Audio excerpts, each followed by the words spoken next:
In this video, you're going to learn 5 creative ways that you can use a capo while leading worship. Coming up.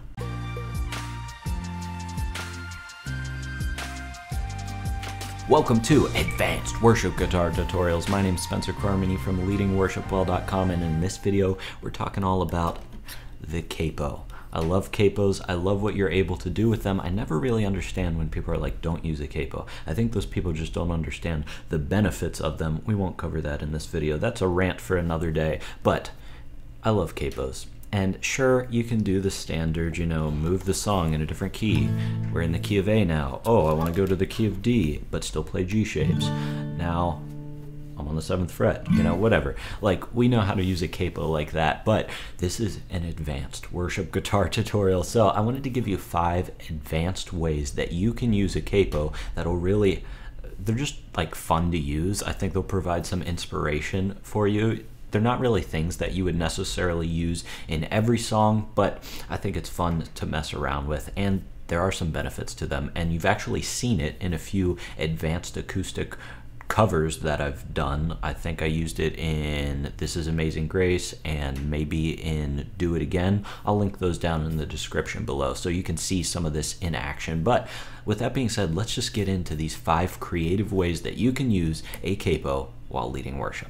The first way you can use a capo creatively while leading worship is this. Most people, whenever they use a capo, they just use it regularly. Like, this is the normal way that you'd use a capo. You just put it on, it covers all the strings, and it basically moves the nut of your guitar up, and it changes the key that you're playing in.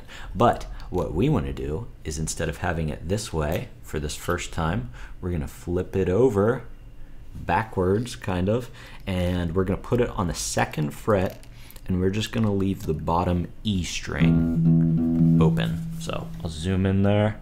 See how it's just covering 5 strings, and on the back, like, you kind of got to position it. So just be careful. If you put it too far this way, it'll like fly off, but you should be okay if you're just having it cover 5 strings. So that's the first part of it. Now what do we do? How do we play with that? What's the benefit of that? Well, what I want to show you is we're going to be playing D shapes. So if we just had the capo covering all of the 2nd frets, then we just play a D like this, right? And that's fine. That's like the standard D. But whenever you leave this open E string open, when you leave the E string open, you get this huge sounding D chord. See how deep that is? So you can throw that into your songs whenever you're playing, and it sounds huge. And like I said in the beginning of this video, I do that in the cover of Do It Again. I'll link that up here. And I'll just show you the difference that it makes in like the bridge part. So there's that lead hook that's like, then without a capo or with a capo, you get this sound. But with the way we're playing it,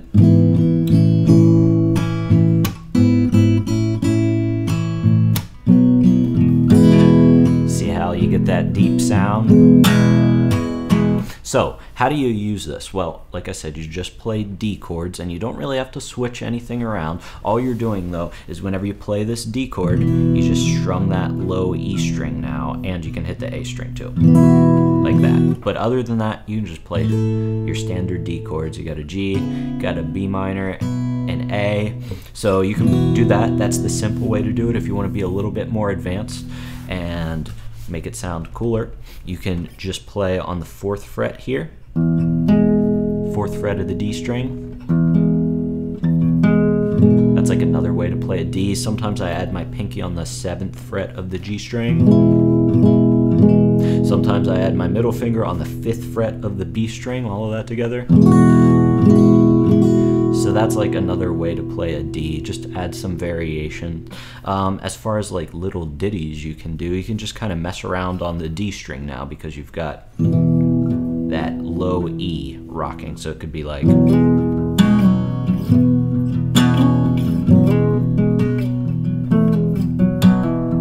could do the same thing on the G string.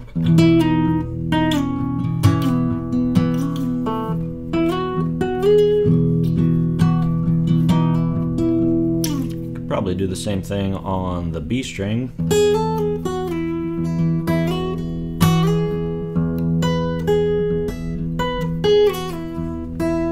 So just have fun with it. This opens so many possibilities. Just leave the E string open and capo on the 2nd fret, play D shapes. That's the first way. On to the second way you can creatively use a capo while leading worship. All we're gonna do is take the capo like it is right now with the open E string and move it up to the 4th fret. And now, instead of playing D shapes, because we moved it up 2 frets, we're still gonna be in the key of E, but we're gonna play C shapes. So that's just a standard C. That's what it'd sound like if you were playing in the key of E with the capo on the 4th fret covering all the strings, but now we get this open E string. Oh, you know, real deep. So that's fun to mess around with too. I actually used this all the time in a song that I would play. Whenever I'd play at my church, we'd play The More I Seek You by Carrie Job, sort of an older song, but it just felt like this fit in. So I'll just play a little bit of that.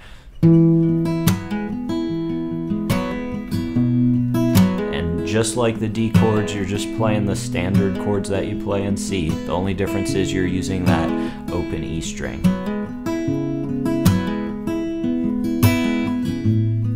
So you'd get to the chorus and you'd open it up, hit the open E string.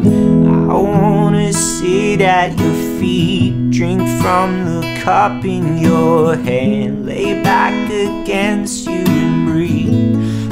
Your heartbeat. This love is so deep. You get the picture?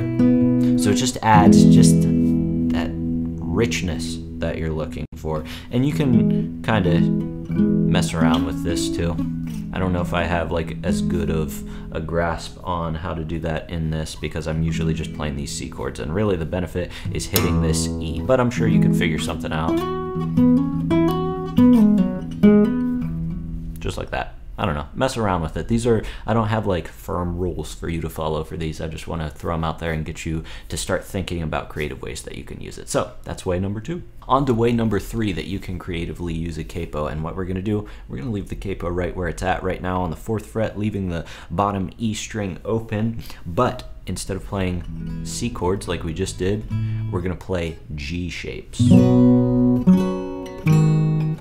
Now, why would we want to do that? Well, what happens is, and this is sort of interesting, remember we've wanted that deep low note whenever we were playing like the 1 chord, because we were in the key of E before, even though we were playing D shapes and C shapes, we were in the key of E, but now we're in the key of B, and it's kind of interesting when you get this deep bass note on a 4 chord, which is what happens when you play a C chord in the key of B and you've got your capo like this. So it'd be like, so here's a G, E minor, C. So there's actually a lot of worship songs that use like 4 chords throughout, and it more like stays on the 4 chord than it goes to the 1 chord. So if you recognize that there's a song that does that a lot, this might be a good time to do that. So like I said, all you do is just play a C. Play a standard C chord. You can play like this too, but I like to play like this. And you get that deep 4 chord note. You could also kind of mess around with these chord shapes. Here's like a C. This is up on the 1, 2, 3, 4, 5, 6, 7, and 9th fret. So that could be a C chord for you whenever you're playing like this. You flip your fingers around and do like the 9th and the 7th fret. And then just kind of move this shape up and down. So like this would be a C, here would be a D. We'd do like a G over B like this. And an E minor like this, I guess. So yeah, feel free to mess around with it. This is just all about messing around, showing you creative ways. So that could be fun. Let's move on to the next one. On to number 4, and this one isn't super practical, I don't think, but it could be fun to mess around with. I was messing around with it earlier, and I had some fun, so I thought I'd show you. So we've already flipped our capo backwards, right? Now what we're gonna do for this 4th way is flip our capo upside down. And to hold down the strings, instead of using this part, the top part, like you're supposed to, we're actually going to use this part. And what we're going to do is we're going to take this, put it on upside down, I'll show you closer in a second, and we're going to put it on the 9th fret, on the D string, the G string, and the B string. So that looks like this. See how it's just covering 3 frets? We're leaving that open high E string. So it's only covering 3 frets, all right? And what we get to do with this is we're in the key of E again, and now we get a bunch of 1-finger chords. So if you want to play an E, you just put your finger on the 2nd fret of the B, or on the A string, and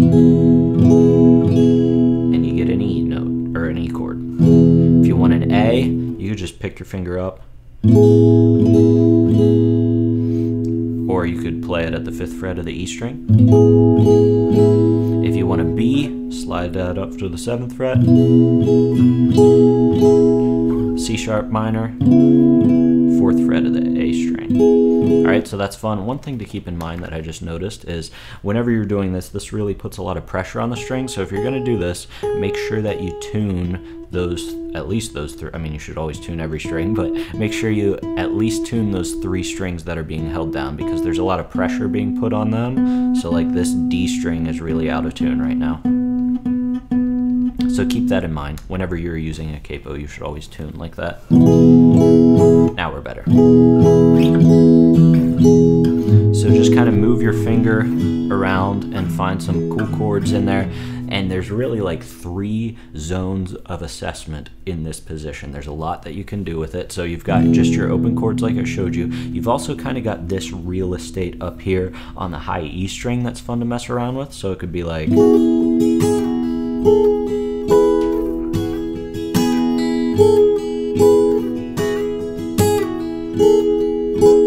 and just mess around on the 2nd fret, the 4th fret, 5th fret, and the 7th fret. And you could add chords on top of that. So you got like your B chord here,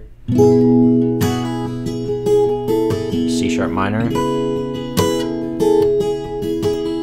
A, E. So that's another zone that you can focus on. Now you can also get on the other side of the capo and play up here.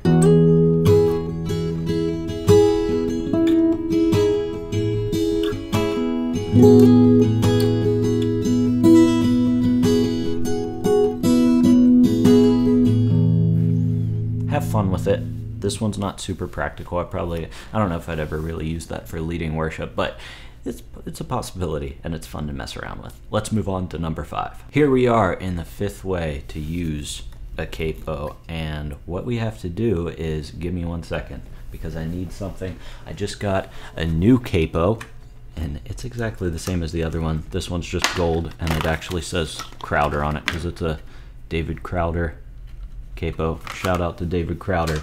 But why did I open another one? Well, we're gonna use 2 capos, and this is just a rehash of all the other ones, because all this does, what I'm going to show you, is it allows us to change the key of what we were doing before. So a lot of what I showed you, the first way with the D shapes, I showed you that was in the key of E. When I showed you the C shapes, that was in the key of E. When I showed you the G shapes on the 4th fret, that was in the key of B. And so if you don't want to play in those keys, then you can just add another capo. Let's say we want to go up to the key of F sharp. And so we'd take this first capo on and put it on the normal way, 2nd fret, and then we'd take the 2nd capo and do just like we did before on the 2nd fret, and now I'm out of tune again because I didn't tune, but you get the idea. Now we're in the key of F sharp, all right? And if you want to go to the key of G, you could just move that up. Right there, doing the same thing. Just make sure you tune. Like I said, capos are funny, so make sure you stay in tune. But you get the idea. That's the 5th way. Just, you could do that with the C shapes as well. If you wanted to, I don't know, I guess this is the key of G still.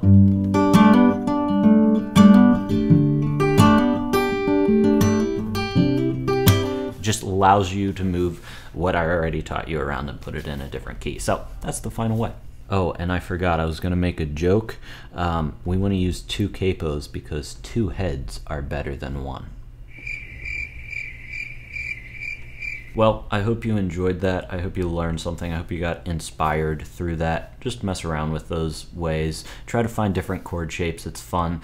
I don't know if you can really find a ton of those like posted on the internet if you're looking for just chord shapes, so you kind of got to use your head and figure out like, okay, these are the notes in the scale that I'm in, and so I'm going to put my fingers there and just mess around. That's part of the fun of learning these new ways, is just finding how you're going to voice your own chords and just put your fingers in different places. And sometimes it's going to sound horrible, but you're going to find some ways that sound cool too. So mess around with that. Thanks so much for joining me today. I know this video was kind of different today. I'm doing some more of these like not tutorial videos of songs, but just sort of techniques that you can use whenever leading worship. So if you like these videos, leave a comment down below. Make sure to like this video so that I know to keep making more of them. And other than that, until I see you next time, keep leading worship well.